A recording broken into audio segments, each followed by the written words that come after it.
Bonjour et bienvenue dans le garage. Alors aujourd'hui on continue la transformation d'un mur du garage. La dernière fois qu'on s'est vu on a monté des supports d'étagères en bois de palette. Je mets le lien vers l'épisode précédent dans les fiches pour ceux qui ne l'auraient pas vu. Aujourd'hui on va rhabiller le mur avec des panneaux d'OSB. À première vue ça a l'air basique et pas très intéressant, mais j'ai quand même rencontré quelques difficultés et j'ai quelques astuces à vous donner. Vous allez voir.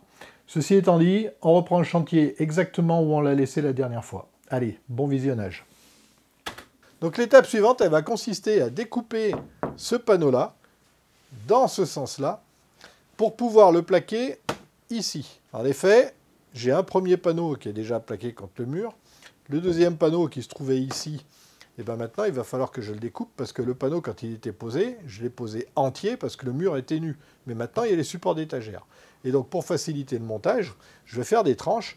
Je vais en découper une partie pour le plaquer ici, une partie pour le plaquer là, et ensuite au-dessus, ça va aller beaucoup plus vite. Les supports d'étagères, eux, ils sont alignés de manière parfaitement horizontale, parce qu'on a utilisé le laser.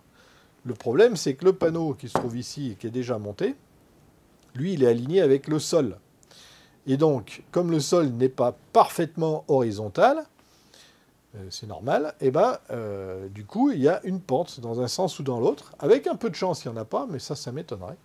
Donc pour pouvoir mesurer la cote idéale pour mon panneau, en fait, encore une fois, je vais utiliser le laser. Ce coup-ci, je ne vais pas m'embêter avec un serre-joint. Je vais utiliser, j'ai trouvé l'astuce, en fait, les pas sont standards. Hein.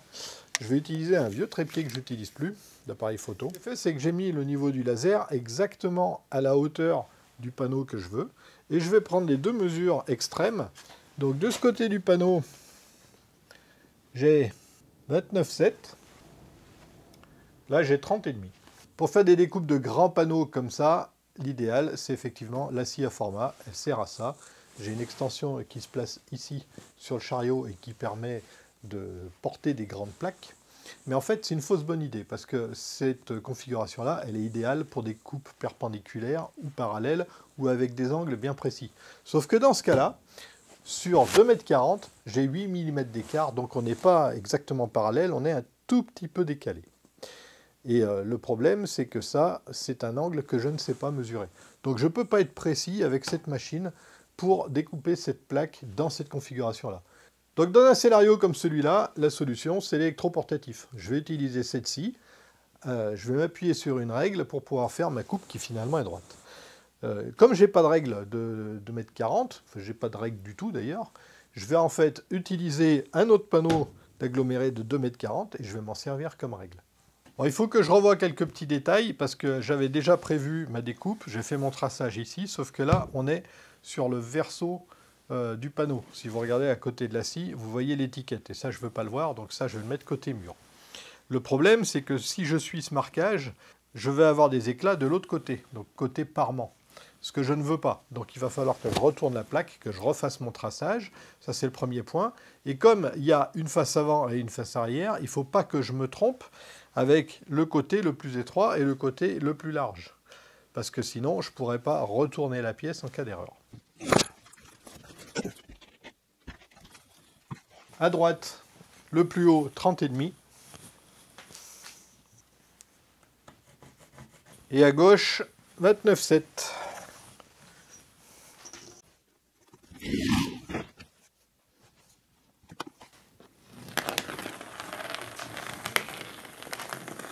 Voilà.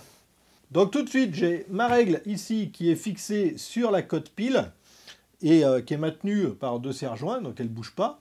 Si j'utilise maintenant la scie pour pouvoir faire ma découpe, je vais faire n'importe quoi, je vais avoir une pièce trop courte. Pourquoi? Parce qu'il va me manquer 4 cm à la cote.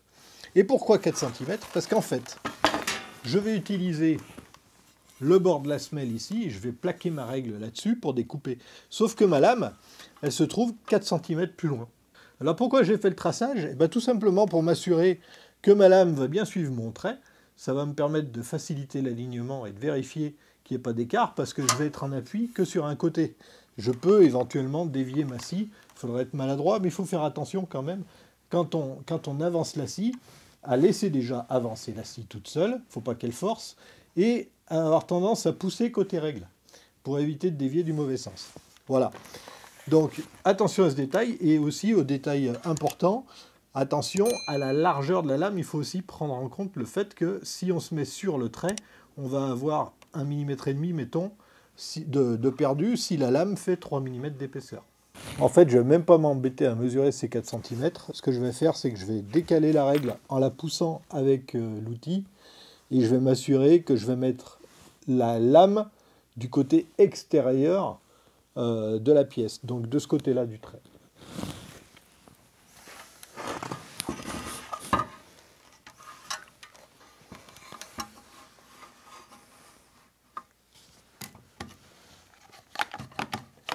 Voilà, même chose de l'autre côté, on sera bon.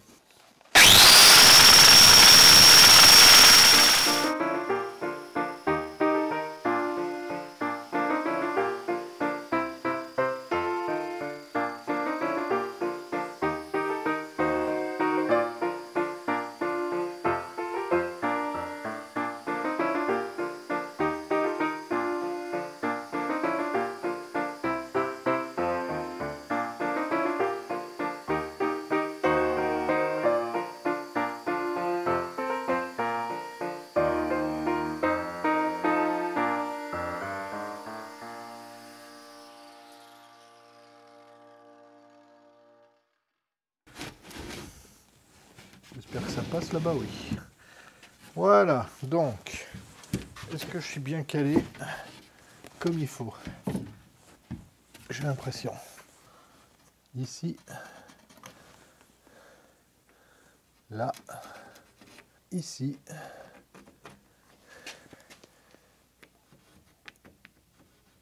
et là.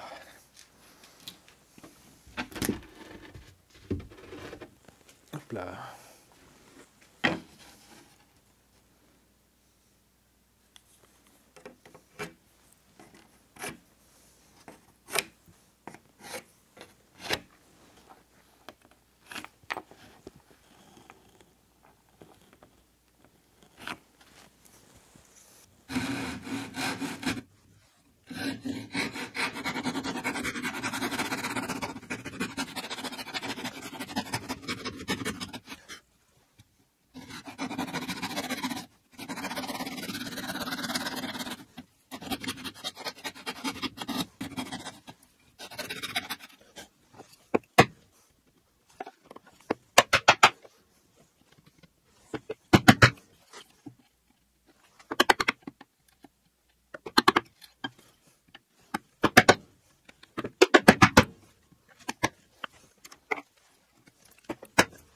Alors là, je ne me suis pas mis sur le trait où je veux couper, mais 1 mm avant. Comme ça, si je ne suis pas très précis, c'est pas très grave. S'il y a des éclats qui partent, c'est pas très grave. Et maintenant que le gros de la matière est enlevé, je me mets sur le trait. Je tâche d'être horizontal, enfin vertical. Et je finalise.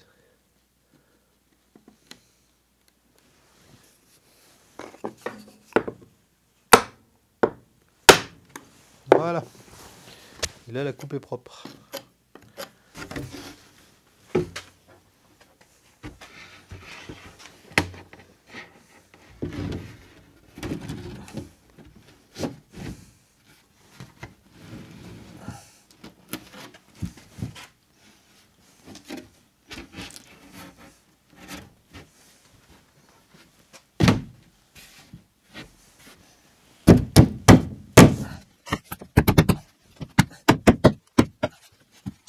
Bon, ben on peut considérer que ça s'est bien passé. Il n'y aura même pas besoin de vis. Bon, les vis du fond là-bas, je peux pas les mettre à cause du bois qui est là. C'est pas grave, je les mettrai plus tard. À pas oublier, je vais mettre ici derrière un petit bout de palette pour pallier à l'absence d'aboutage rainure languette. Donc comme on en voit une ici qui dépasse, et je vais pouvoir ensuite visser chaque plaque pour permettre qu'elles soient toutes bien sur le même plan.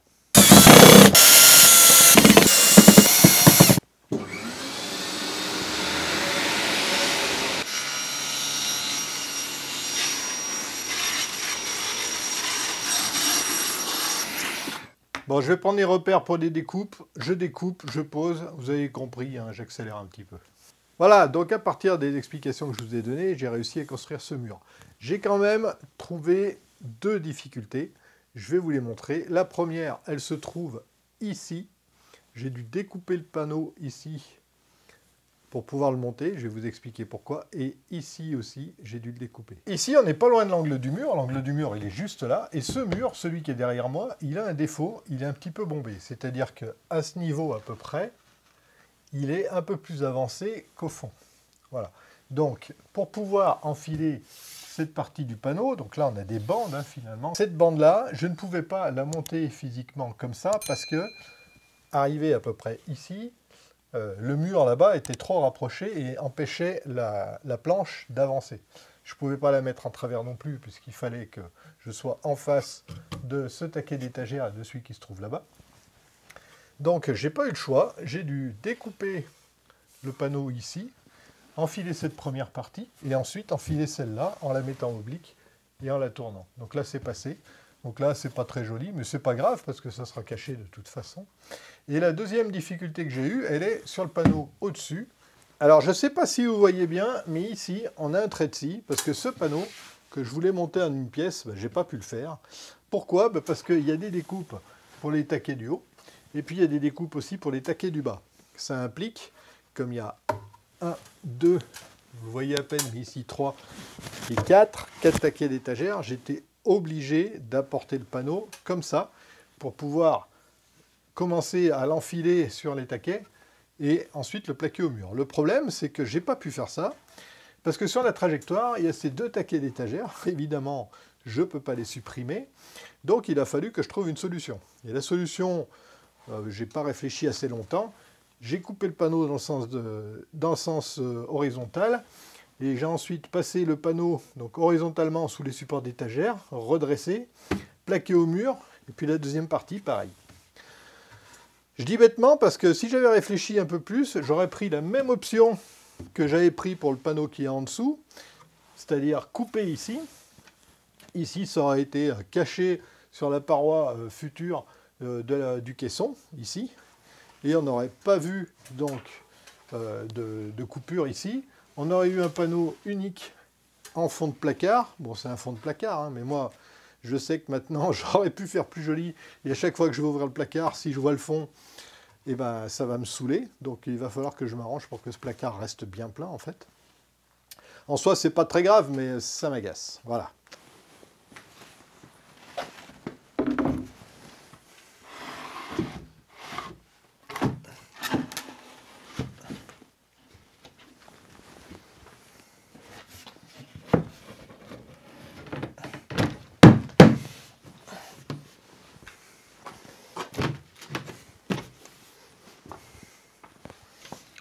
Impeccable.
Impec. Je vais maintenant m'occuper de tirer les câbles pour pouvoir apporter l'énergie, c'est-à-dire des prises de courant et de l'éclairage. Alors non, ça on le verra la prochaine fois. Je voulais vous montrer les cloisons et l'électricité en une seule vidéo, je pensais que c'était faisable, mais c'est pas possible. À l'heure où je termine le montage de la vidéo que vous êtes en train de regarder, j'ai déjà des dizaines et des dizaines d'heures de rush, rien que pour le chantier de la partie électricité, et le chantier n'est pas encore terminé. D'ailleurs, je termine ce montage et j'y retourne. Donc souhaitez-moi bon courage, parce que quand j'aurai fini la partie électrique, j'en aurai encore pour quelques heures de montage vidéo. Bon, je le fais pour vous après tout. Allez, je vous souhaite de bons bricolages et je vous dis à très bientôt dans le garage.